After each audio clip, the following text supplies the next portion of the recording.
चरण सरोज रज, निज मन मुकुर सुधार। वरुणो रघुवर विमल जसु, जो दायक फल चार। बुद्धिहीन तनु जानिके, सुमिरो पवन कुमार। बल बुद्धि विद्या देव मोहि, हरहु कलेश विकार। प्रेम से बोलिए वीर बजरंग बली हनुमान की जय। सियावर रामचंद्र की जय। हे प्रिय भक्तजनों, आज आषाढ़ मास मंगलवार का दिन है और आप सभी रसपान करेंगे मंगलवार के दिन सुनी जाने वाली हनुमान जी की बहुत ही दुर्लभ कथा का। वीर बजरंग बली की कृपा आप सभी पर और आप सभी के परिवारजनों पर सदा सर्वदा ही बनी रहे। इसी मंगल कामना के साथ आइए आज की कथा का रसपान करते हैं। जय श्री गणेश। एक बार नैमिषारण्य तीर्थ में 88,000 मुनि एकत्रित होकर पुराणों के ज्ञाता श्री सूत जी से पूछने लगे, हे महामुनि, आपने हमें अनेक पुराणों की कथाएं सुनाई हैं। अब कृपया करके हमें ऐसा व्रत और कथा बताएं जिसके करने से संतान की प्राप्ति हो तथा मनुष्यों का रोग शोक अग्नि सर्व दुख आदि भय को दूर होकर, क्योंकि कलयुग में सभी जीवों की आयु बहुत कम है, फिर इस पर उन्हें रोग चिंता के कष्ट लगे रहते हैं, तो फिर वह श्री हरि के चरणों में अपना ध्यान कैसे लगा सकेंगे। श्री सूत जी बोले, हे मुनियों, आपने लोक कल्याण के लिए बहुत ही उत्तम बात पूछी है। एक बार युधिष्ठिर ने भगवान कृष्ण से लोक कल्याण के लिए यह प्रश्न किया था। भगवान श्री कृष्ण और युधिष्ठिर का संवाद मैं तुम्हारे सामने कहता हूँ, तुम ध्यान पूर्वक सुनो। एक समय पांडवों की सभा में श्री कृष्ण जी बैठे हुए थे। तब युधिष्ठिर ने भगवान श्री कृष्ण से प्रश्न किया, प्रभु, हे नंदन, हे गोविंद, आपने मेरे लिए अनेकों कथाएं सुनाई हैं। आज कृपया करके ऐसा व्रत या कथाएं सुनाएं जिसके करने से मनुष्य को रोग चिंता भय समाप्त हो और उसके पुत्र की प्राप्ति हो। हे प्रभु, बिना पुत्र के जीवन व्यर्थ है। पुत्र के बिना मनुष्य नरकगामी होता है। पुत्र के बिना मनुष्य पितृतृण से छुटकारा नहीं पा सकता है, न ही उसका पुत्रांग नामक नरक से उद्धार हो सकता है। अतः पुत्रदायक व्रत बतलाइए। श्री कृष्ण भगवान बोले, हे राजन, मैं एक प्राचीन इतिहास सुनाता हूँ, आप उसे ध्यान पूर्वक सुनो। कुंडलपुर नामक एक नगर था। उसमें नंदा नामक एक ब्राह्मण रहता था। भगवान की कृपा से उसके पास सब कुछ था, फिर भी वह दुखी था।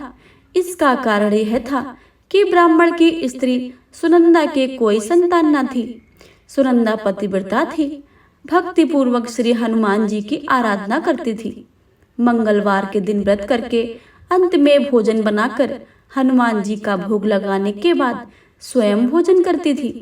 एक बार मंगल के दिन ब्राह्मणी गृह कार्यों की अधिकता के कारण हनुमान जी को भोग न लगा सकी, तो इस पर उसे बहुत ही दुख हुआ।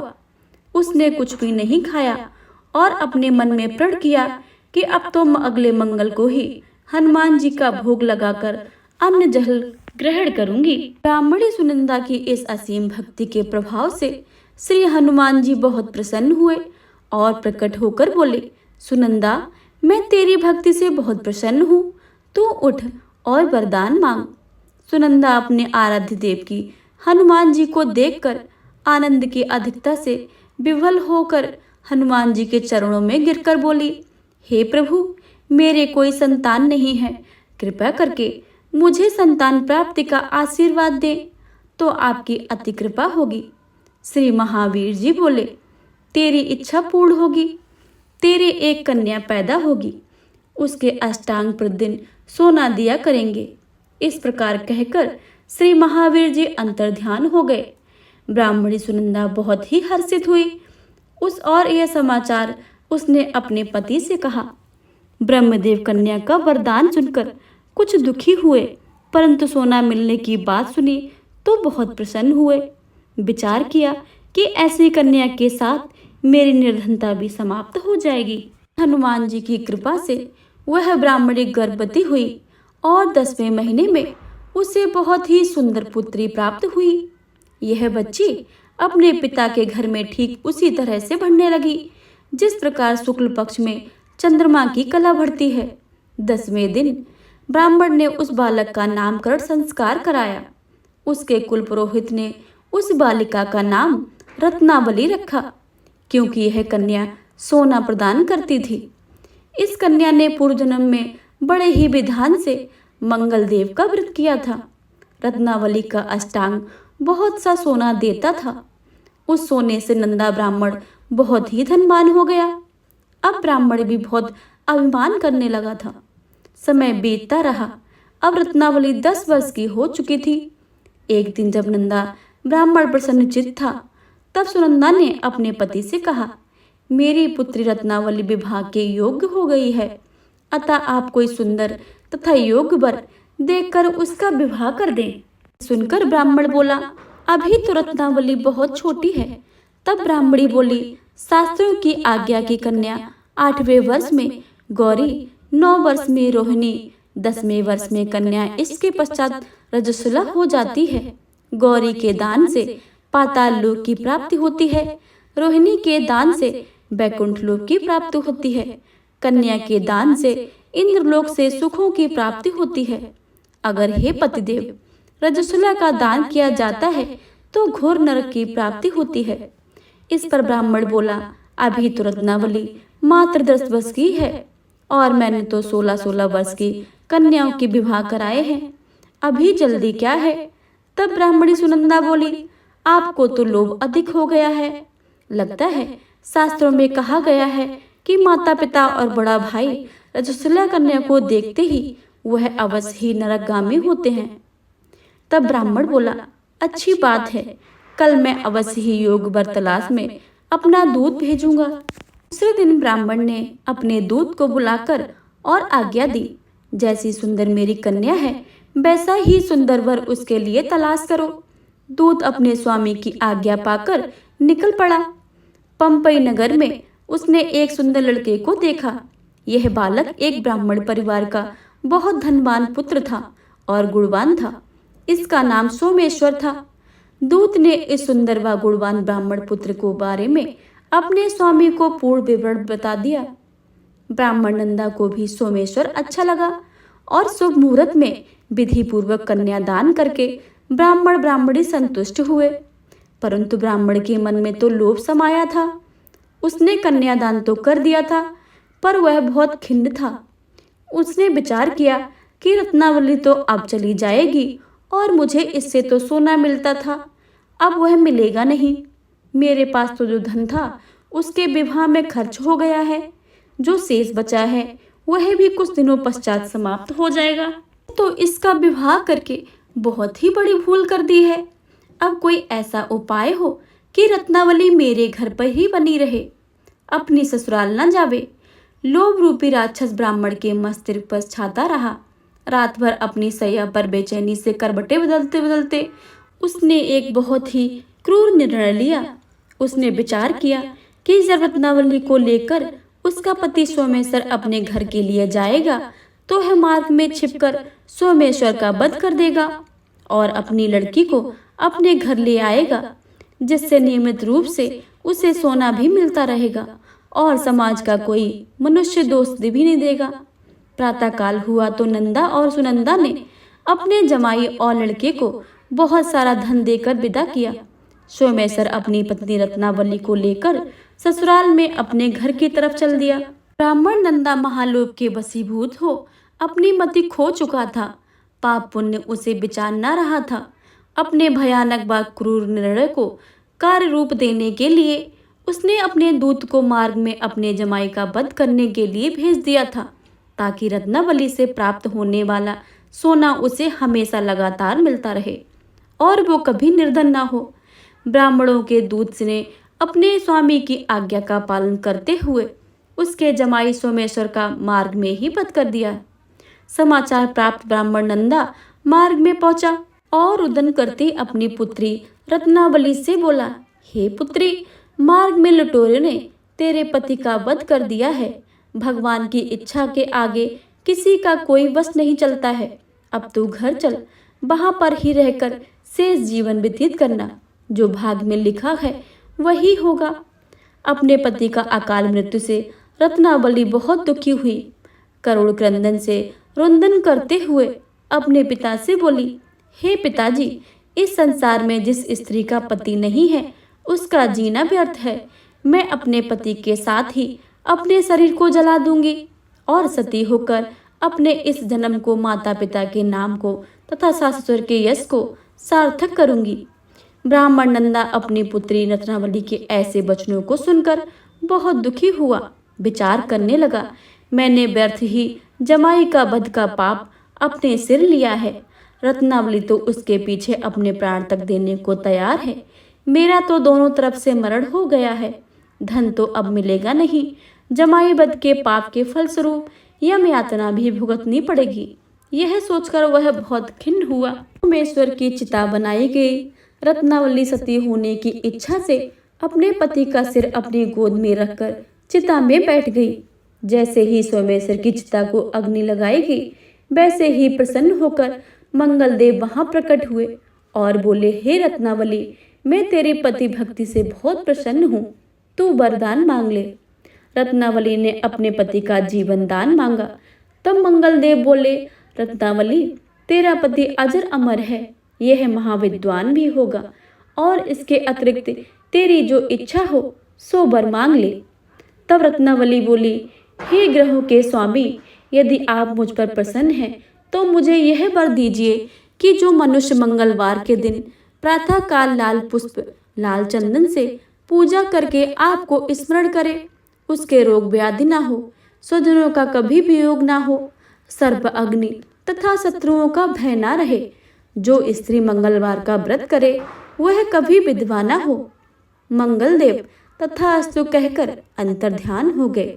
सोमेश्वर मंगलदेव की कृपा से जीवित हो उठा। रत्नावली पति को पुनः प्राप्त करके बहुत ही प्रसन्न हुई और मंगलदेव का व्रत करके प्रत्येक मंगलवार को व्रतराज और मंगलदेव की कृपा से इस लोक में सुख ऐश्वर्य को भोगते हुए अंत में अपने पति के साथ स्वर्ग लोक को गई।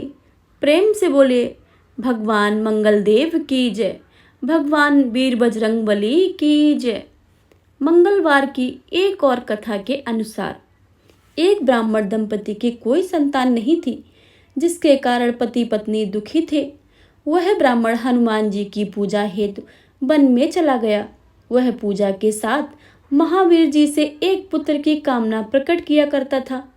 घर पर उसकी पत्नी मंगलवार व्रत पुत्र की प्राप्ति के लिए किया करती थी। मंगल के दिन व्रत के अंत में भोजन बनाकर हनुमान जी को भोग लगाने के बाद स्वयं भोजन ग्रहण करती थी। एक बार कोई व्रत आ गया जिसके कारण ब्राह्मणी भोजन न बना सकी। तब हनुमान जी का भोग भी नहीं लगाया। वह अपने मन में ऐसा प्रण करके सो गई कि अगले मंगलवार को हनुमान जी का भोग लगाकर अन्न ग्रहण करूंगी। वह भूखी प्यासी 6 दिन तक पड़ी रही। मंगलवार के दिन उसे मूर्छा आ गई। तब हनुमान जी उसकी लगन और निष्ठा को देखकर अति प्रसन्न हो गए। उन्होंने उसे दर्शन दिया और कहा, मैं तुमसे अति प्रसन्न हूँ। मैं तुमको एक सुंदर बालक देता हूँ जो तेरी सेवा किया करेगा। हनुमान जी मंगलवार को बाल रूप में उसको दर्शन देकर अंतर्ध्यान हो गए। सुंदर बालक पाकर ब्राह्मणी अति प्रसन्न हुई। ब्राह्मणी ने बालक का नाम मंगल रखा। कुछ समय पश्चात ब्राह्मण वन से लौटकर प्रसन्नचित्त सुंदर बालक को घर में क्रीड़ा करते देखकर वह ब्राह्मण पत्नी से बोला, यह बालक कौन है? पत्नी ने कहा, मंगलवार के व्रत से प्रसन्न होकर हनुमान जी ने दर्शन देकर मुझे यह बालक दिया है। पत्नी की बात छल से भरी जान उसने सोचा यह उल्टा व्यभिचारिणी अपनी कलुषता छुपाने के लिए बातें बना रही है। एक दिन उसका पति कुएं पर पानी भरने चला तो पत्नी ने कहा कि मंगल को भी साथ ले जाओ। वह मंगल को साथ ले चला और उसको कुएं में डालकर वापस पानी भरकर आया। तो पत्नी ने पूछा कि मंगल कहाँ है? तब मंगल मुस्कुराता हुआ घर आ गया। उसको देखकर ब्राह्मण आश्चर्यचकित हुआ। रात्रि में उसके पति से हनुमान जी ने स्वप्न में कहा, यह बालक मैंने दिया है, तुम पत्नी को उल्टा क्यों कहते हो? पति यह जानकर बहुत ही हर्षित हुआ।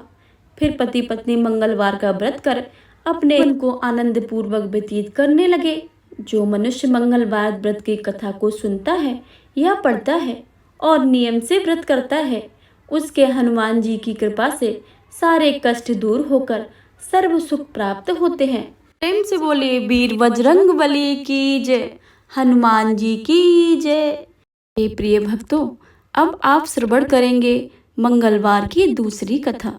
तो प्रेम से बोलिए हनुमान जी की जय।